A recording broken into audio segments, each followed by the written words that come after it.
showtime. Breaking news from the BS and Beer News Desk.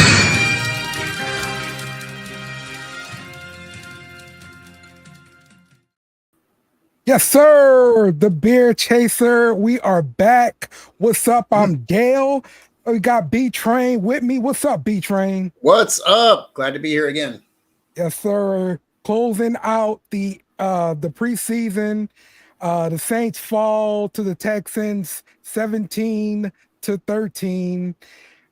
Big overall thoughts here, B-Train. What you think? Well, it's not the way you want to end the season or the preseason. The Saints have never gone undefeated in the preseason for whatever, that's worth. Probably nothing, though. And just want to remind everybody here that the Texans, went heavy with their starters right off the bat. They did. They did. Yep. And the Saints in 2009, they went 3-1 in the preseason, still won the Super Bowl. So there's still a chance. Yeah. We're not done yet. Yeah, it's still got a chance at winning the Super Bowl. We're not out of it yet.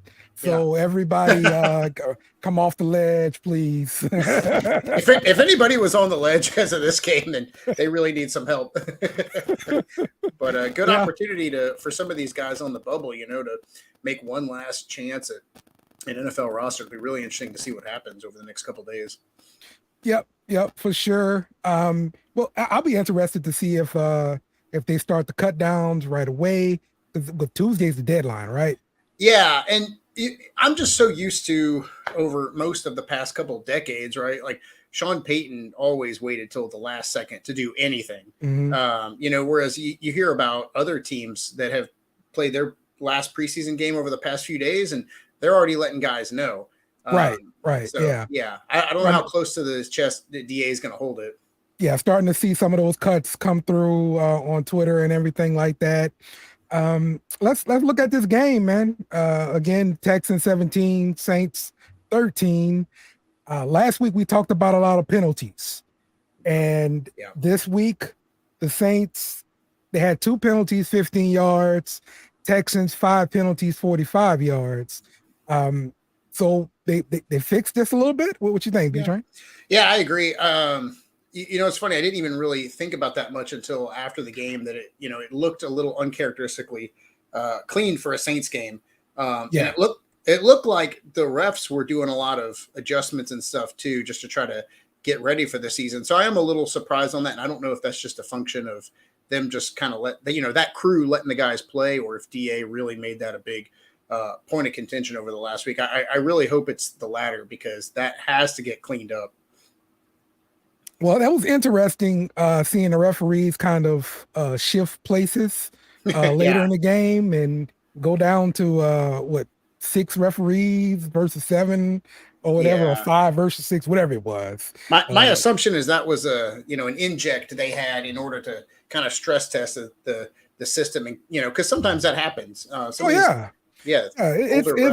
It's necessary. So I'm glad they did it in preseason, and I can't be too upset when you're missing calls in the preseason. So that's right. I thought the officiating was okay. I thought it was fine. If this was a regular season game, there's probably a couple ones on there I would have been upset about, but overall I thought it was a pretty clean game. Not too much to complain about in that regard. Yep. All right. So let's look at some of my notes here. I got John Trey Kirkland. Yeah. He was involved pretty early. Let's look at his box score here. Let's see. Kirkland had 5 receptions, 63 yards, longer 19. I mean, he had 10 total targets. I mean, Jake Haener was out there looking for him. So, even Winston looked for him when he was in too. So, yeah, he was in from the beginning. And this is one of those guys that when they first brought him on, during this preseason training camp, I was rooting for him. I didn't have a lot of high hopes, but I think he's definitely made a case in what is a crowded receiver room. But yeah, I thought he looked pretty good out there today. Yeah. I think at the very least he's going to be on the practice squad. Yeah, because every time he's on the field, like, he demands targets. Yeah. And I mean, when a guy is getting open, like your quarterback likes it, so you got to give him a spot. So I think he could probably develop a little bit on the practice squad, and he's different than the other receivers that we have. So I like having him on the team. So I agree. I think he's one that we could probably slip through to the practice squad if if the coach wants to take a chance there. But at the end of the day, like him and some of these other guys that we're going to talk about. I mean, the whole goal of this final preseason game is you need to make it as hard as possible for the coach to make these decisions. Yeah, and I think Kirkland did that. So. Right. We'll see if he actually makes the 53, but like you said, probably a strong practice squad candidate because every other team in the league has guys like this on the bubble. So, he's a local guy. I think we're going to be able to stash him on the practice squad. Yeah. The next note I got is punt coverage in the first quarter was pretty bad.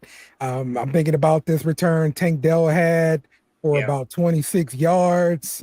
It's not what we want to be doing on special teams. No, not really. And, just that whole punt team in general, I really wasn't all that impressed today. I think Gillikin got a little more looks today than Headley did, as opposed to last week. But yeah, same with the coverage. It looked like it got a little better towards the end of the game, but early on is when you're dealing with the guys that are, probably more likely to make the team. And I wasn't super impressed. And special teams is usually a strong team of this, or a strong point on the Saints team. And I didn't see anything to write home about here. Yeah, just looking at the punting stats, Gillikin averaged 49 yards a punt. He had 5 punts. He had 2 down inside of the 20, which is good. Lou Headley only had 2 punts, average of 45. And he had 1 inside of the 20. So, I'm with you. I see Blake Gillikin as being the guy that's probably going to end up winning this punt job. But you know what? Is it possible that the Saints look outside the building for their punter?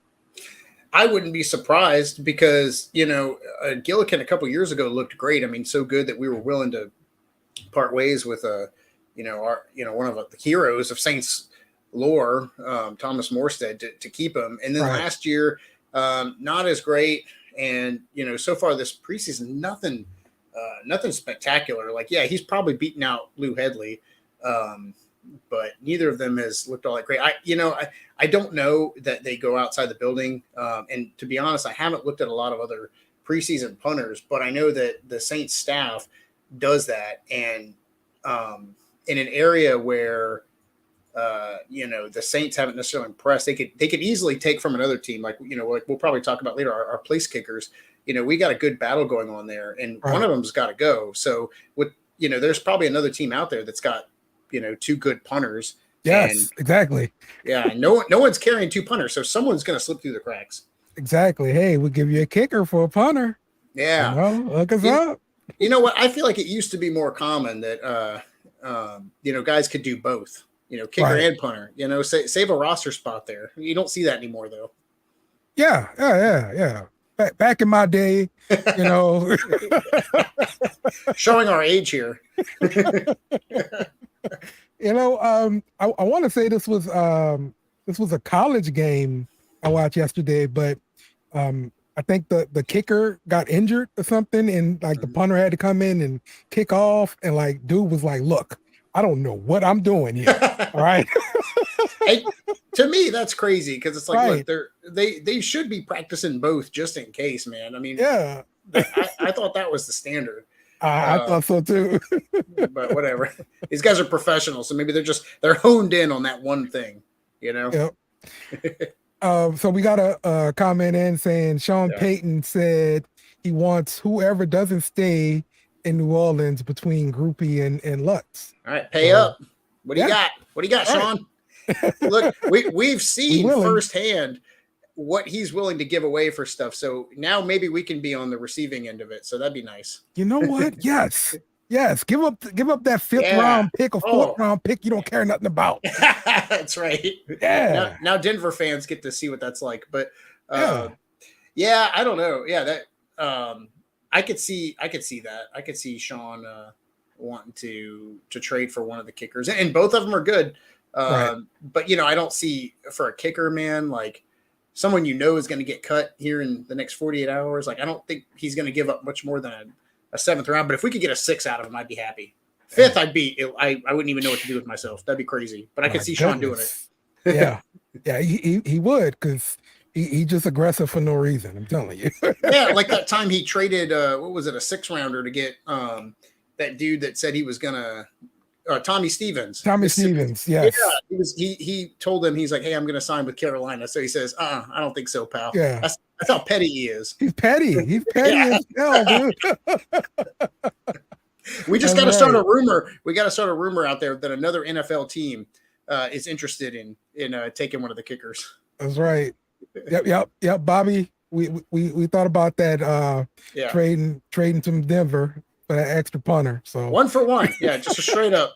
Yeah, kicker for a punter. You don't see that very often. That'd be funny. That's right. It would be pretty funny. Yeah. Okay. CJ Stroud and their first team offense. We did say that Houston pretty much played their first team a lot, but they had a good drive in that first quarter, and that resulted in the touchdown, and they immediately go ahead and pull them out and say mission accomplished. Yeah, which is, man, they invested a lot in this guy, so I get that they want to see him, but I defend that decision to pull him out early. And even though on the stat sheet, he was 2 for 4, 16 yards, 1 touchdown for a passer rating of 100. I mean, efficient.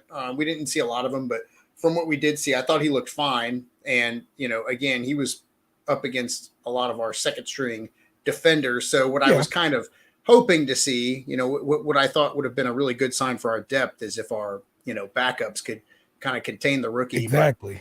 But I do think he's got a bright future. Personally, I liked him better coming out of in the draft than Bryce Young. So I was happy that Houston took him. Right. And Carolina got Young. So I'm glad that worked out. I don't know, man. I watched that preseason game. Was it Friday for Carolina? Yeah. And I don't know. Bryce Young looked pretty good, man. Like I think we're just banking on him getting injured at some point because he's small. But he's a little guy. Yeah, he moved them damn chains, though. Now, I'm telling you. I know Saints fans shouldn't be talking about little guys at quarterback because we had Drew Brees for so long, but Bryce Young just looks small, man. Yeah, he does. Drew Brees looked like he might be stealing an inch or two somewhere, but Bryce Young looks like a little guy. Yeah, you're right. You're right. All right, back to the game here. The next note I have is, oh my God, Kendre Miller could have done so much more with that screen in the first quarter. This guy had a wall of blockers, and he got like 4 yards on this damn screenplay. Like 4, B-Train. Yes, that was terrible. Like, and you got to have the vision, right? Like, I know, man. Kamara, even in the 2017 preseason when Kamara was a rookie, I know that's one of his strengths is that Kamara's got that vision, right? So he can, he could see those holes, but that was just gaping wide open, man. Like that would have been a huge play. And he just kind of ran into the defenders. I don't know what was going on there. Wall of blockers. I'm telling you. Yes. He had like at least 3 dudes there pushing Texans guys away. And Kendre said, I'm good. I'm going to run into the defenders. Yeah. Kendre Miller, I'm telling you, man, like you gotta get you some specs, get the LASIK like Jameis got or whatever, bro. Like, yeah. Or do those weird workouts that you've seen some of those workouts that Kamara does. And stuff. Sure. So good.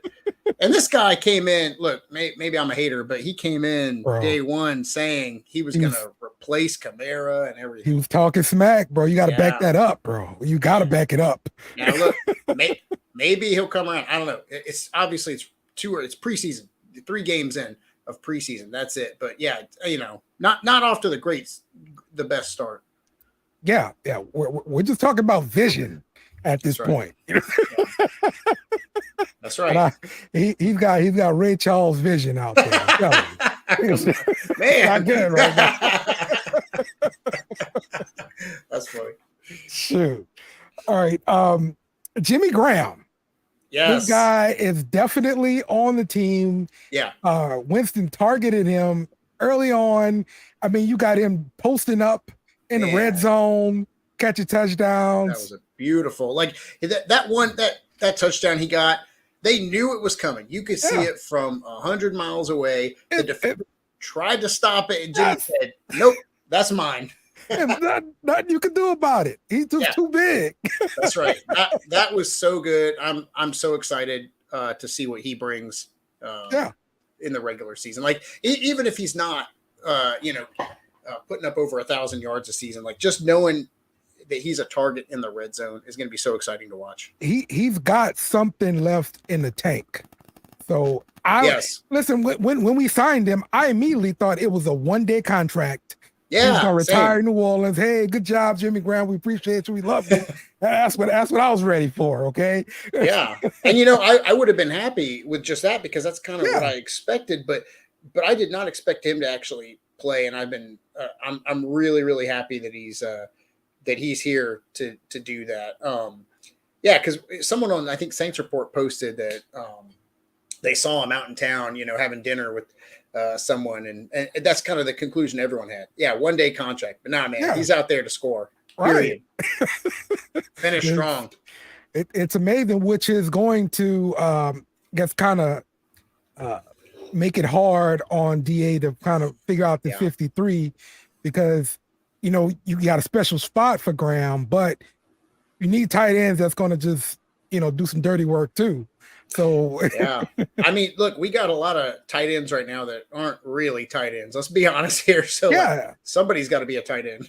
Yeah, the problem with having Taysom and Jimmy Graham in the same tight end room is they're not doing everything. So that's Juwan Johnson, he's a wide receiver, man. I'm sorry. Right. He's great. He's good. I like him. He's making the team and he's going to make an impact, but he's not a tight end. Like Foster is like the only true tight end out there, man. Yeah, Moreau is a straight up tight end, like Jeremy Shockey style. He can go out for catches, but he's there to block too. Right. And Kroll's like a little baby tight end in training. He's getting there.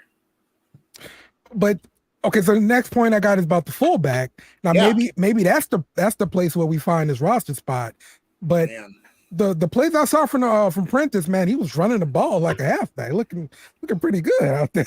Yeah, I agree. And in a league where teams are reluctant to keep a fullback, you don't see that as much anymore. Again, he's making it hard because he was running really strong out there. And a lot of times I feel like the Saints have done that in the past where they'll kind of have a tight end hybrid, with a fullback. But under Sean Payton, they certainly did keep a fullback, many years. And Prentice is good. I like him. I thought he was running really well, and he does that hard work as a fullback.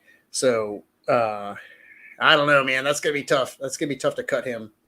Yeah, I think if the Saints had more of that tight end H-back sort of guy, it would make it easier to cut the fullback. But without having that guy, there on the team, Yeah, I agree. I mean, it's even though a lot of teams go without it nowadays, it's still kind of an important thing, and especially with some of the running backs we have, don't necessarily pick up the blocks all that great. I wouldn't be surprised for him to stay on the team.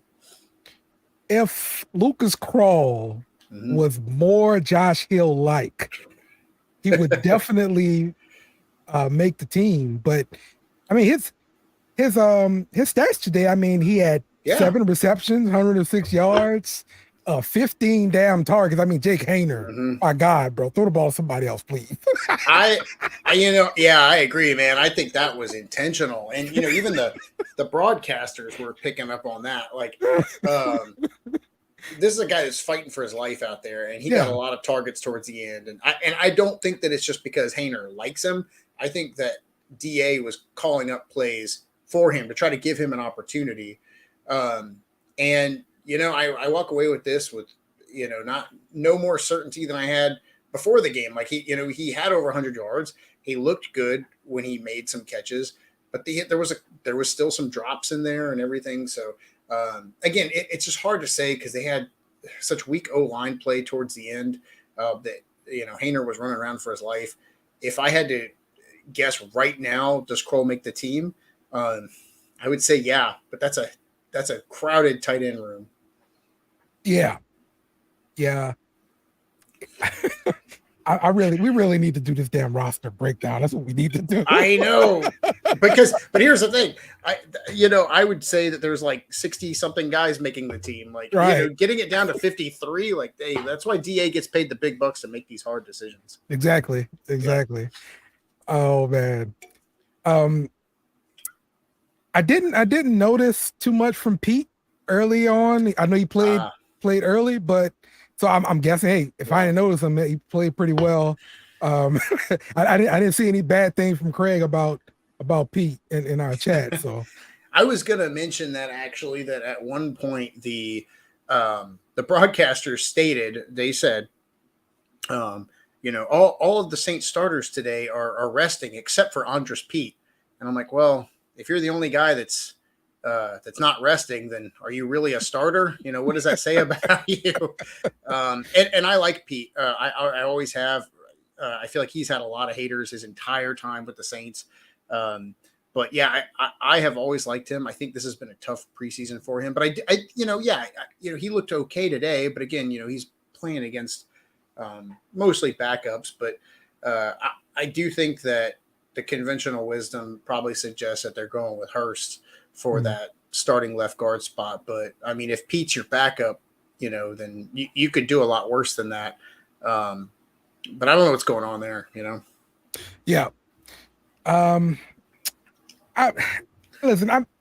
been up and down with Pete, because he'll look amazing and like drive a guy into the ground or something like that. And then he's missing the next 2 games or something, and you gotta find another guy. It's tough. Yeah, I mean, I think he's been pretty consistent, and I feel like whenever he does whiff on a block or whatever, I feel like it gets a lot of attention for whatever reason. Yeah. But yeah, I think he's good. I think he's a starter. But apparently, I don't know. DA's been all about competition this offseason, and apparently he feels that Hurst has done better, and Hurst is pretty good too. So if Coach Allen thinks that he earned the starting spot, then give it to him. Yeah, that's true.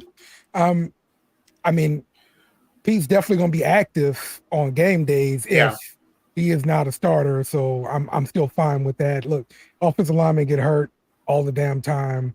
We still need him on the team this year. So. Yeah, and I could be misreading this too. I mean, the way I was looking at it was if he's the only, quote unquote starter that's playing with the backups, then he's not really a starter. But maybe he is. Maybe Coach Allen really just wanted to see a little bit more before he makes that final decision. That's possible too. Yeah, it's possible. He just had to get some reps because he hadn't gotten reps, because he'd been hurt all season. So maybe that's what it was. So that's for sure. All right. The next thing I have is Groupie has been money, but he missed that long kick, 60-yard kick there. So are we ready to cut him now or what? I mean, God, it's hard to hold that against the guy for not making a 60-yard field goal, especially when he had the distance, just a little bit to the right there. But look, when all things are equal, who do you go with? You go with the guy that's been there and the guy who has actually made a 60-yarder field goal in a game. So, if I had to guess, that 60-yarder might have cost him his job with the Saints. Very possibly. I think kicker is one of those positions where you have to be perfect in that one moment of time, because other positions get a lot of opportunities to make up for mistakes, but kickers don't. So I think he's looked really good, and I think he's definitely going to be a kicker in the NFL. Right. But that's possible that one kick may have cost him his job with the Saints. I don't know though, because he still looked really good, and that was really close. If Dennis Allen likes what he sees there, he may try to get more by trading Lutz. He could probably get a little more value by trading Lutz, especially if it's to someone like Sean Payton. Yeah, for sure. But that's us hoping that something like that actually happened. True. But so let's just say it doesn't happen. We don't get a trade for the kicker and everything, right? So we decide on a kicker. We decide on Lutz, let's just say. Yeah. Do you sign Groupie onto the practice squad? Is that a Has thing? he earned that? Can you do kickers on the practice squad? I mean, you can. Man, I don't know what they do. You know what they did with Gillikin his first year. They like red shirted him. He was on the IR, I think, all season, right. But while Morstead was still there, but you kind of saw the writing on the wall. So that, in the spirit of competition, I could see Coach Allen doing something like that just to kind of keep a fire under Lutz, and also to make sure no one else gets him. The only one I know about, really having potential kicker issues right now is Denver. But I mean, there's 32 teams in the league, and now everybody has tape on Groupie, and he's looked pretty good. So yeah, I wouldn't be surprised if someone else snatched him up. I wonder why Peyton cut McManus. I don't know, man. He was good. Right. Maybe it's like early on too. Yeah, but remember when he came to the Saints, he was throwing couches out of the locker room and everything. That's true. Maybe McManus was had an Xbox in the locker room or something. He probably did. He probably did. Like yeah, you got to make an example out of them suckers, man. When he made example out of some offensive tackle, I want to say when he first came in. Yeah, I'm trying to remember who that was. I can't think of his name, man. He said there will be no lazy boys, right? On my team.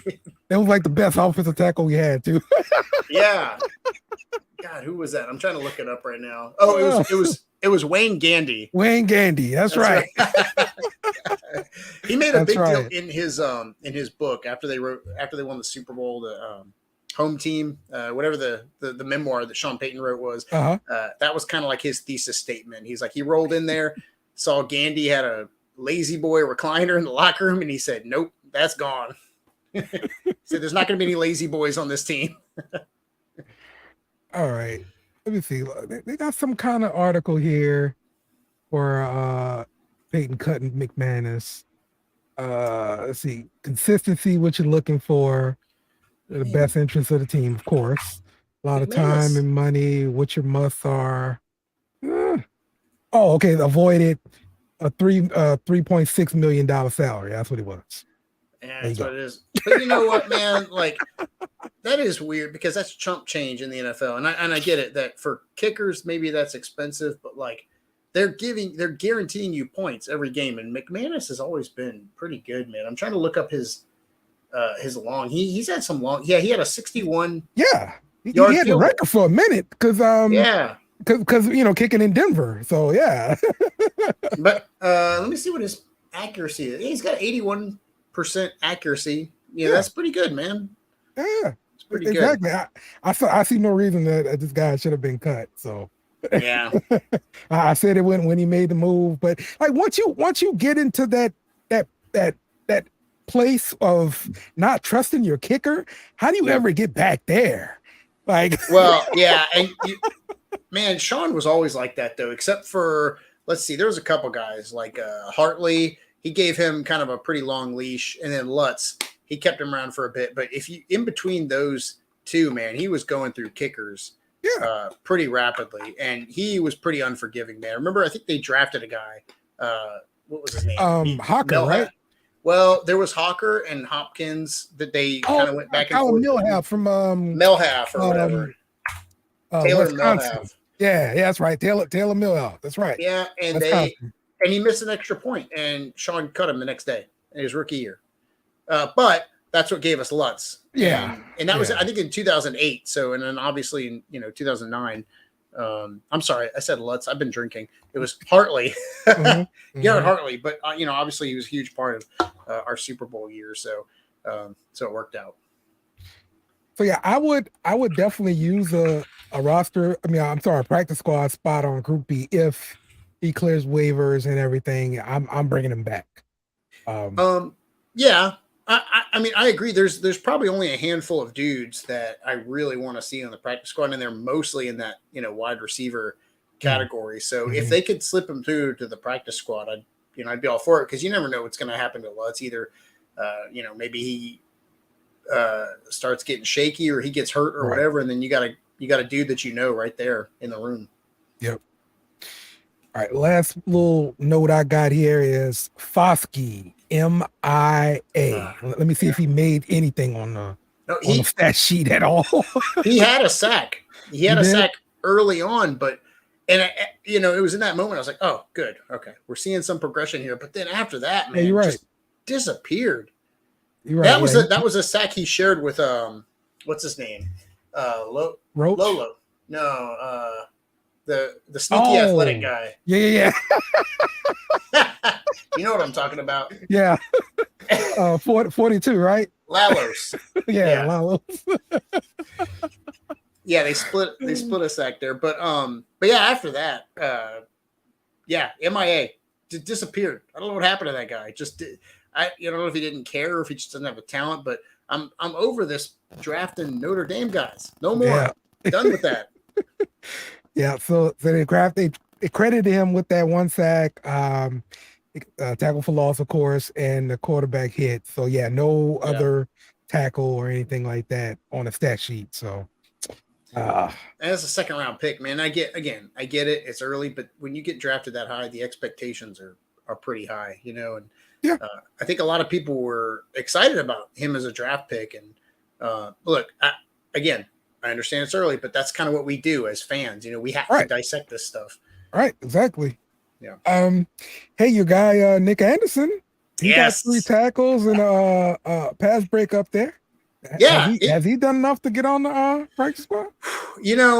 Practice squad probably. I hope so, and I don't think anyone else would because everyone else is having these same kind of issues. So I don't know that anyone else would snatch him up, but in the chances he's gotten, I think he's looked pretty good. But to me, it is a little telling that we have kind of had a weak linebacker core this preseason, and he's not even remotely in the conversation.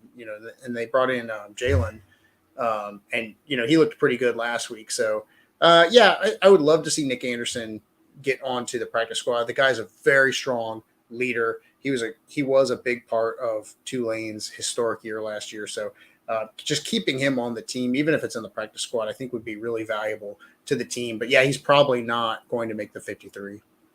Okay. All right. You got any more notes here about the game? Something I messed up? No, and I think we captured all the big stuff. If the Saints had gone undefeated in the preseason, I think it would have been like a playoff like atmosphere around here. People would have been going crazy, riots in the streets. And I would have been joining them, but yeah, man. Yeah, it's just, for sure. If it wasn't for the fact that we got college football next week, I'd be really frustrated by the fact that we got 2 weeks off, man. No Saints football for 2 more weeks. I don't know if I can make it that long. Yeah. College football will get us through this Labor Day weekend. Yes. Yeah, we're gonna have fun watching that stuff for sure. Yeah. A lot of guys, I saw a lot of people online giving the Fox broadcast grief because they kept pushing Coach Prime. But it's like, look, man, I went to Colorado for my undergrad, and it's just like, let me have this, man. Come on. They've been so bad for so long. Like, let me get excited about this. They got the animations, Coach Prime riding Buffalo. They got everything going.